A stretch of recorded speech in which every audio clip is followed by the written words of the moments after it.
it's Liz from Old Stables Crafts. How are you this Saturday morning?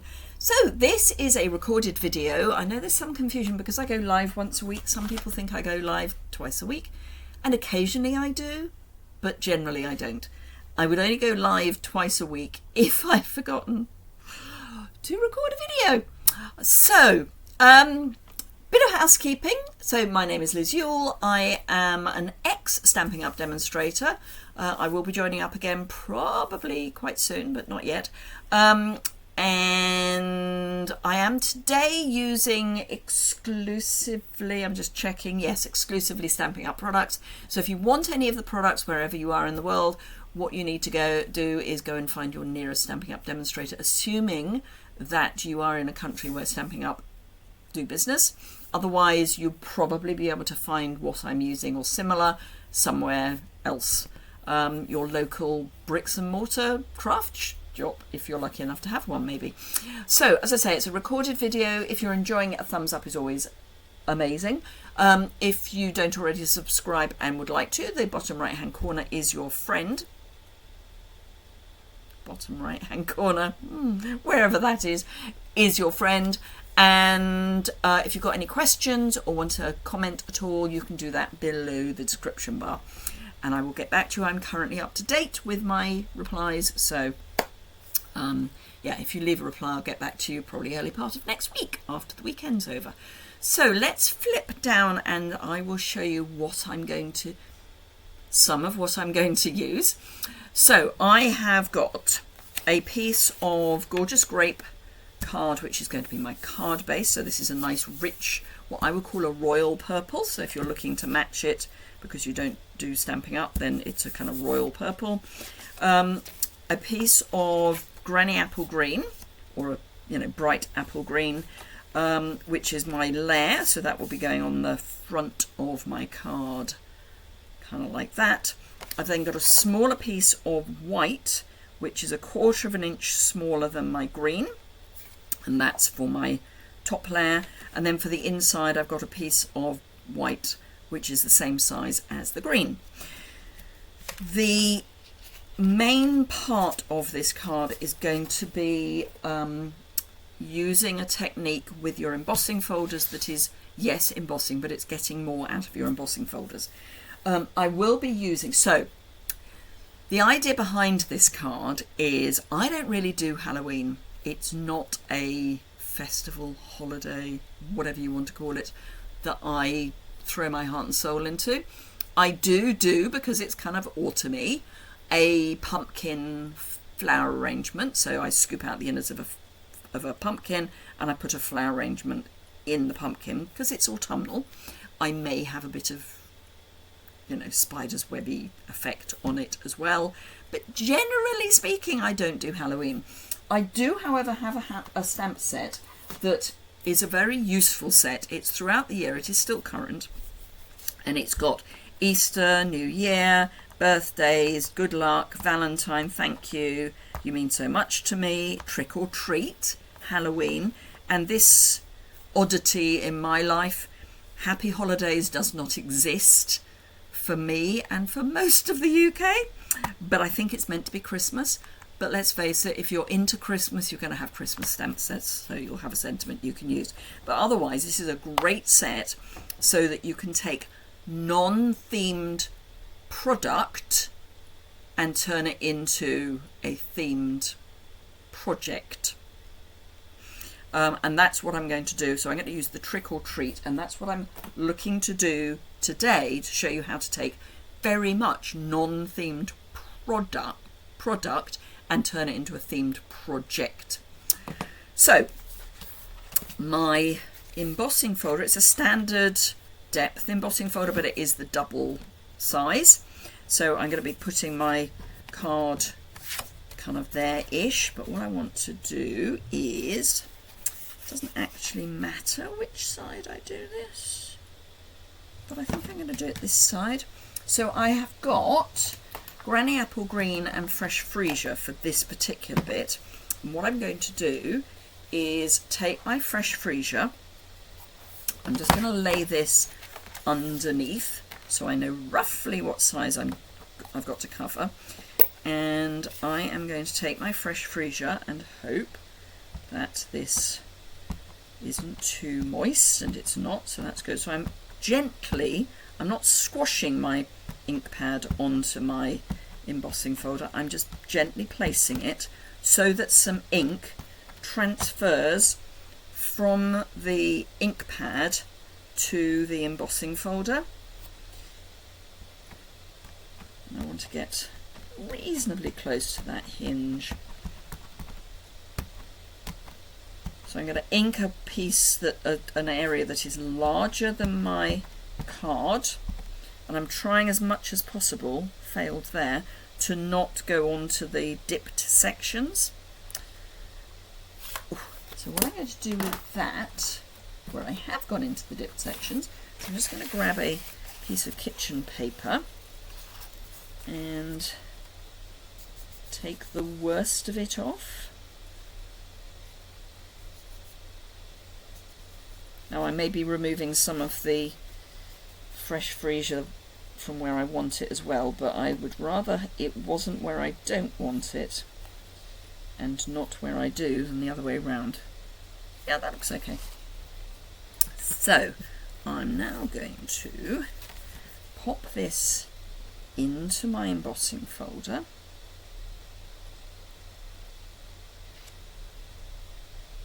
And close the folder. Once it's in there, you do not want to move it. So let me move that over to the side, grab off the floor that wonderful shelf that goes on forever, my cut and emboss with my thick plate. So I need plate 1 and 2 cutting plates, so 2 3s. What you don't need is the shim that you would need if you're using dies. And run this through.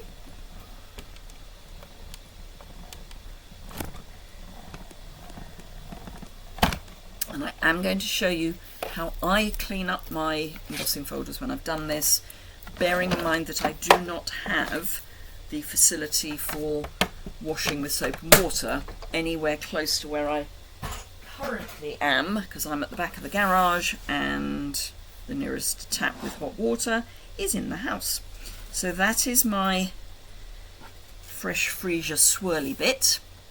But to clean this up, let's pop that to one side so it can dry. You will see it again shortly. I'm going to take a supposedly biodegradable and water based wet wipe. Now if I had a sink with running hot water, I would use that rather than a wet wipe, because it is more eco-friendly. But these are supposedly biodegradable, which I think means that they just don't take quite as long to degrade. I'm going to have some ink over here as well, where I didn't have a card. Probably got ink on my fingers now. Throw that away, and I'm going to bring back in my piece of kitchen paper and pop that onto my embossing folder. I've done this with it before, so it has got some ink on it already. But then just bring back my cut and emboss and the same set of plates, and I'm just going to run that through, and that will get the last of the ink and the moisture out of the embossing folder.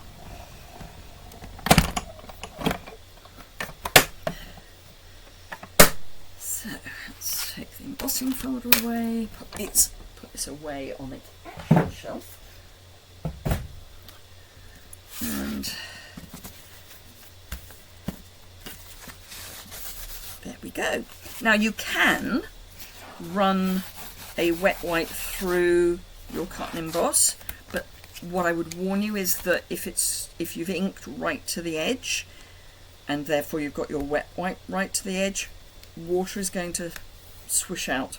Even if you've only done a bit in the middle, you will find that it's going to take the liquid out of your wet wipe, which you may end up getting into your cut and emboss, which is not a good look on your cut and emboss. Right, scrappy piece of paper and my swirls, and I need my Granny Apple Green brush, and my Granny Apple Green ink, and gently I am going to rub it over this, and I'm saying gently because what I want is green on, doesn't have to be all of the raised areas, but not too much in the debossed area. So I don't want to press too hard and cover up that freesia.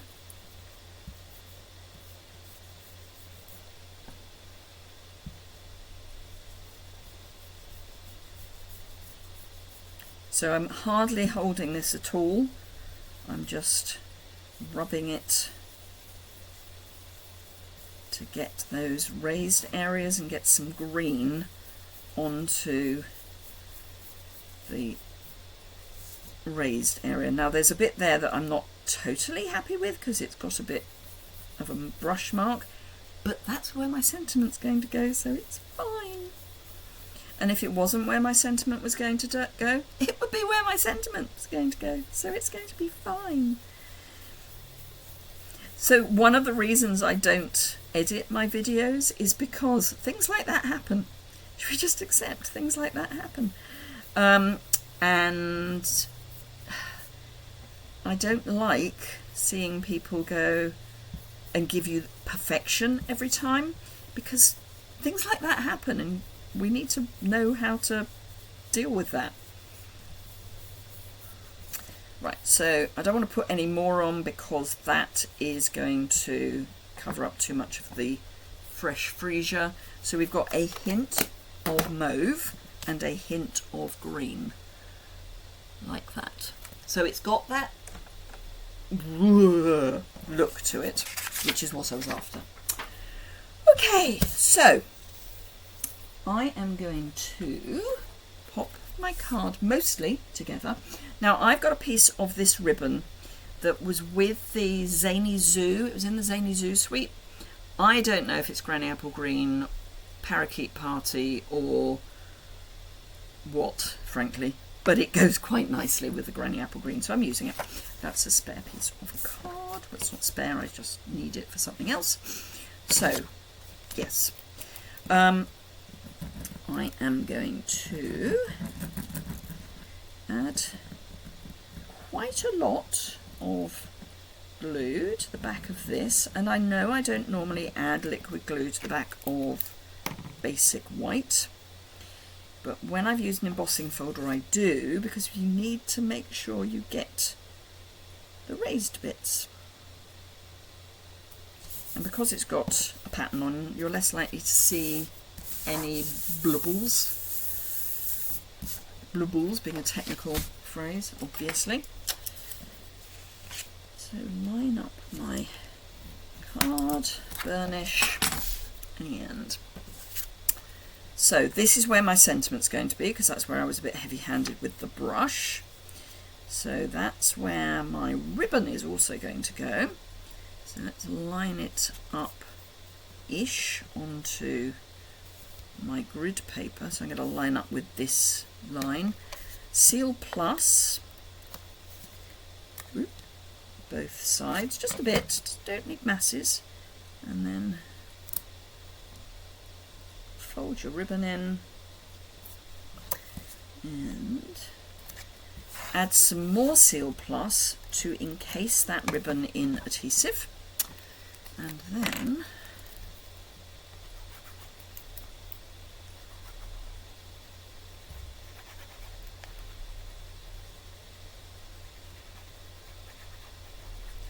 add some liquid glue. Make sure you've got the fold at the top of your card, or if you're doing a side fold, to the left of your card, and add that on. So that is that. Let me grab a scrap of basic white smooth, which that is, and I've got my gorgeous grape ink pad and the Trick or Treat sentiment, and I'm just going to stamp that.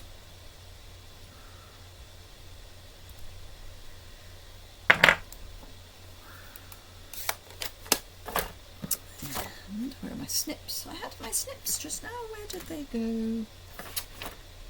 Buried them. No, wrong ones.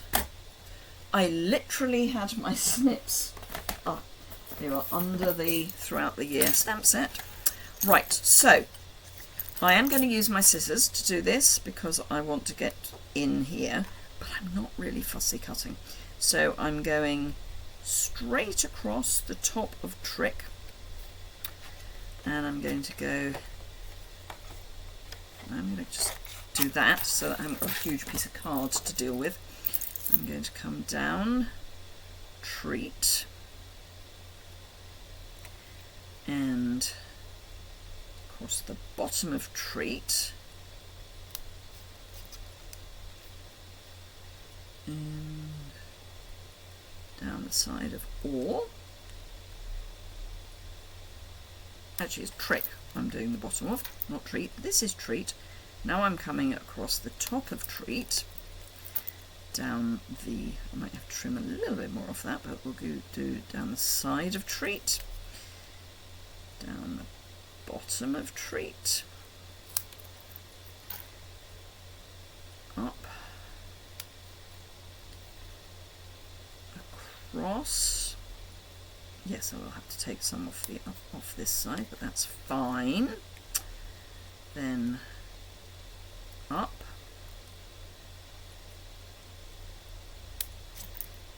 across,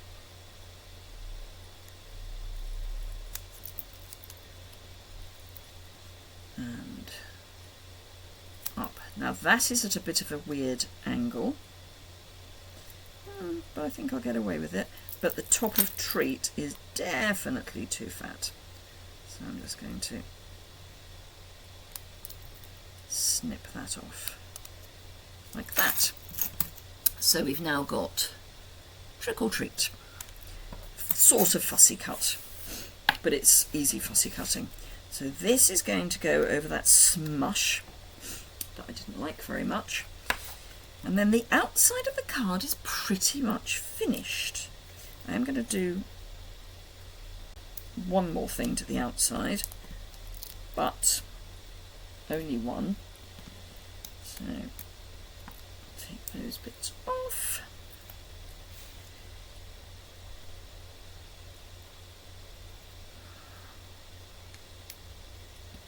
Trick or Treat. Now, these iridescent adhesive backed discs were part of one of the mini catalogue, the autumn winter mini catalogue, September, December mini catalogue last year. Don't ask me, can't remember. But they've got these nice green adhesive discs that do add a certain something to the outside of this card. So I'm going to pop them round. Actually, I'm going to go down. No, I'm going to go in, actually. So I'm going to pop some around the Trick or Treat. And I'm also going to add some up here.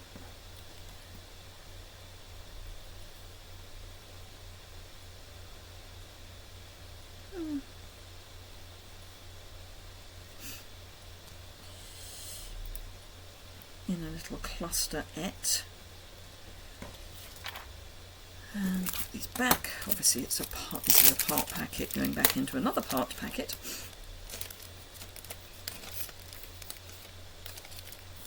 One of the joys of these is they're flat, so they're really cheap postage. Right, so that's the outside. So it's kind of fairly plain, but it's got that Halloween-esque purple and green. You could do purple and orange, you know, whatever. So on the inside, I have got a really cute stamp set, and it's the Sweet Peas, because I want something a bit shocking on the inside. So I'm going to take this stamp, which I have to say that really Seriously? Ah. I mean, it's just not very pleasant, so I'm just gonna embrace that. I think, yeah, it's not my idea of cute. It's fine, but it's not my idea of cute. So I'm gonna ink up Memento. This is Memento ink. It's in a white craft ink pad. Obviously, the pad comes uninked, and I just added something like a quarter or half a bottle of Memento ink refill to it, and it works a treat. It's a lot better than a Memento ink pad because it gets a nice black solid finish. Now I have got 3 colours here. So I've got Granny Apple Green, Highland Heather and soft Seafoam. So I am going to start with light Granny Apple Green, and I'm going to colour my pea pod with light Granny Apple Green.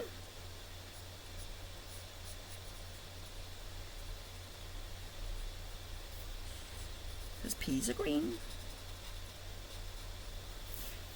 Oh, I know what I must do. I have a zoom. So let's use the zoom. Is it going to let me zoom? Okay, I'm trying to zoom. It's not doing it. So I would zoom if my software. Oh, I have. Good. Just wanted to take its sweet time. I do have a zoom now, so I really should use it. The thing I have to remember is to then not move away from the area that is zoomed, which is basically the bottom right of my square there. I am going to reorganise my film positioning, so I may end up with this in the middle, with the S in the middle, which is kind of where I would like it to be. But at the moment, it is what it is. Right, so we're also going to have green peas, because, you know, peas are green. But I'm going to colour the top of my pea, and just that little bit along the bottom of his mouth, but not the bottom of my pea.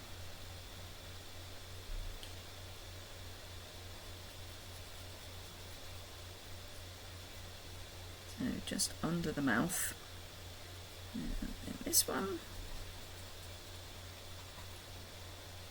Since I had great hopes that I was going to reorganise my studio by now, and it just hasn't happened. Oh, wrong end. So, dark Granny Apple Green.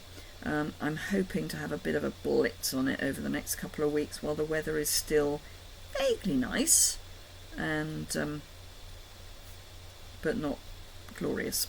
So I'm just adding in where there would be a shadow, so these little spiky bits out the side of their arms, and then there's some shadow on the pod and underneath the top of the sprouty bit, and there'll probably be a shadow there from his hat. And then I'm also going to add stripes in dark Granny Apple Green, light Granny Apple Green to blend that in.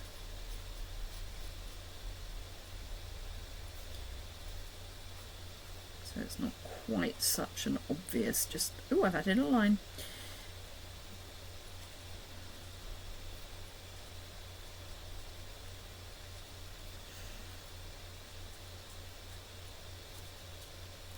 And that should all then dry back.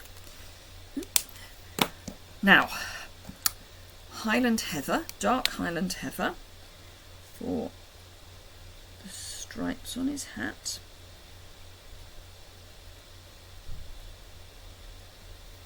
And also at the bottom of my peas.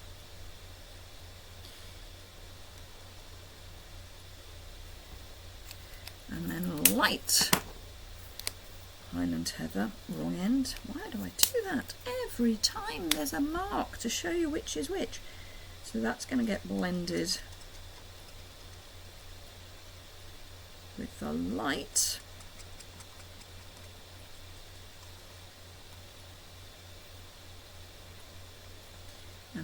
need to blend that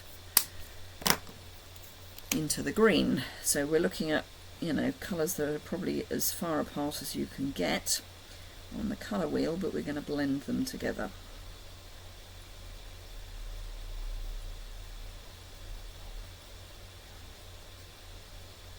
And then you're going to be going, but why have you got soft sea foam out, Liz? Because we're going to take dark soft, no we're not, we're going to take, come on, oh, we'll take light soft sea foam. The dark one doesn't want to come out properly. We'll take light soft sea foam and give them some not particularly nice looking teeth. And I'm also going to use this just to go round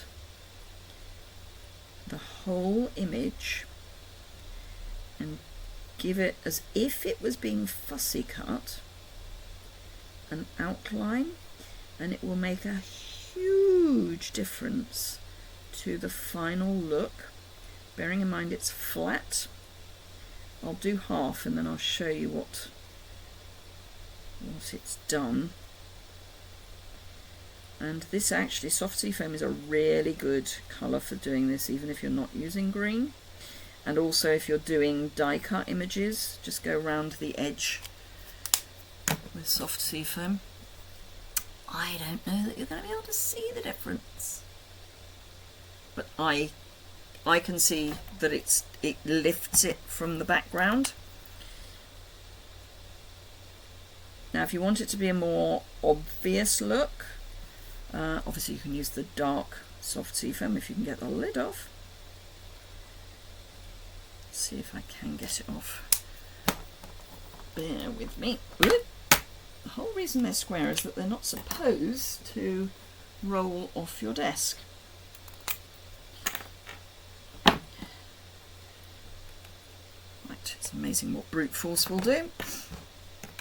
So let's make those teeth even more green. So let's go over that with dark soft sea foam.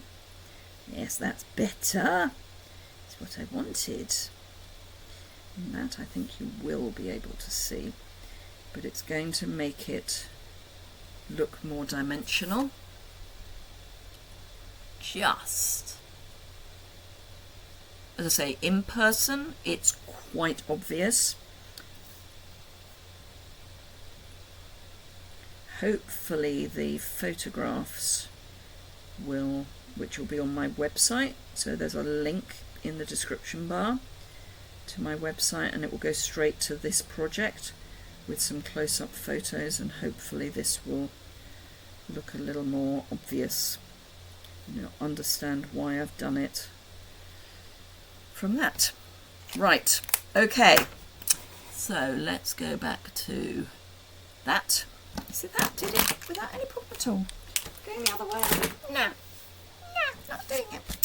Right, okay, so I don't like the look of white card with liquid adhesive, so I'm going to use Seal.